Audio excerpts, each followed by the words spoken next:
Good morning, everyone. Hope you're doing very well. Welcome to your favorite art class with Auntie Abigail. Now, today we are talking about thinking and exploring ideas. And under thinking and exploring ideas, we are looking at some African visual artists. Some African visual artists. I believe we started off last week with Sherry Samba. So we looked at a few African visual artists, and Sherry Samba was our first visual artist that we looked at. Okay, so we talked about his country, his education, his achievements, and some of his artworks.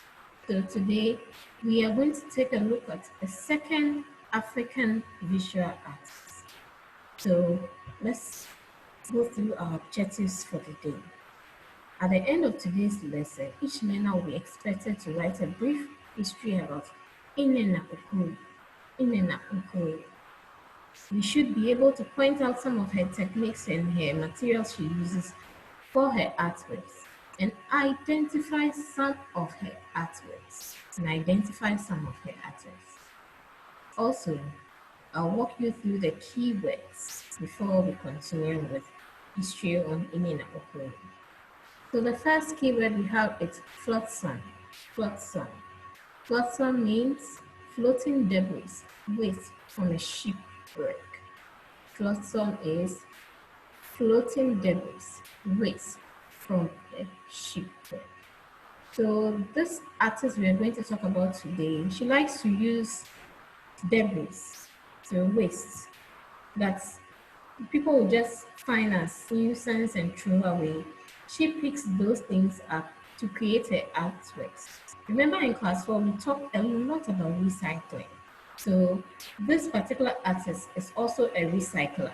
Okay, she likes to use waste unwanted things to make her artworks. Discarded is our next word. Something that is unwanted.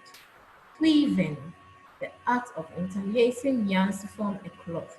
To interlace a form, to interlace, to form a texture, fabric, or design. To interlace, to form a texture, fabric, or design. Remember, weaving is not only for making fabric.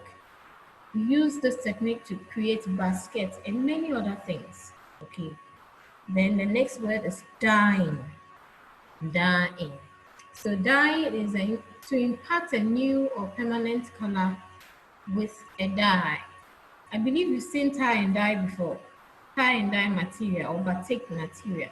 If you haven't, no, if not for anything, I'm sure you would have seen one in your class because sometimes Eric and I usually bring some fabrics out when we want to have a projection. We use it to cover the whole class. So those fabrics are the tie and dye or batik fabrics. Next word is malleable. Malleable. Capable of being shaped into different shapes. So malleable is something that can be shaped, okay, can be turned to different shapes.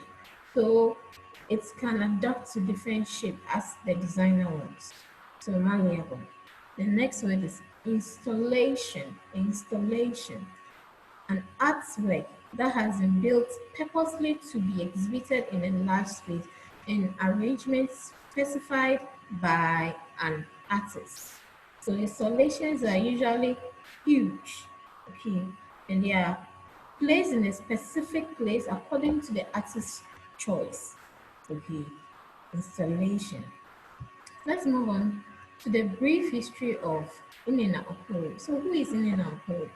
She was born in the year 1975 in Australia.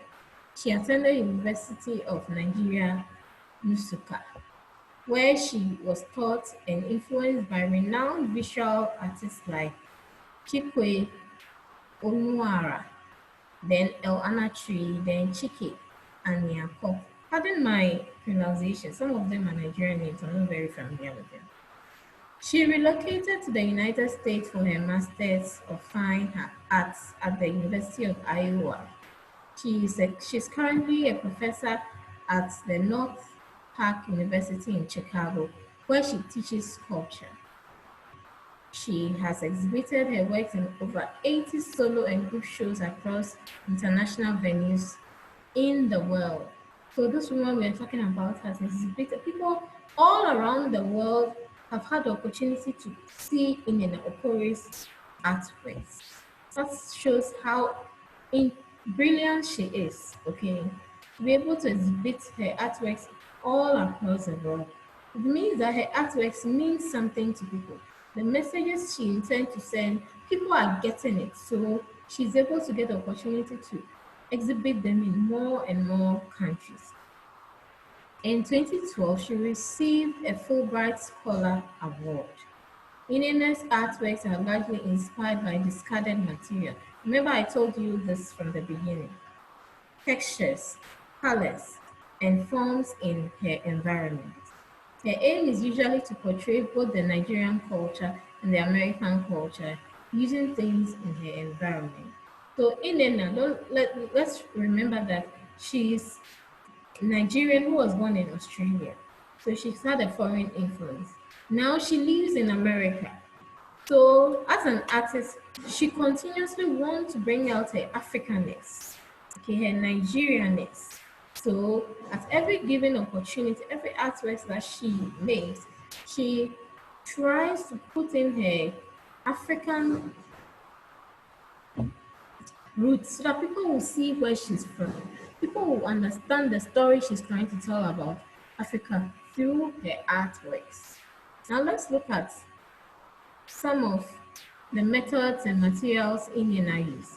So Indiana's methods are sculpture, installation arts, weaving and twisting, printing, tobacco dyeing. I told you about that earlier, then sewing. Now, what materials does she use? She uses stakes, leaves, jute material, fibrous, malleable materials.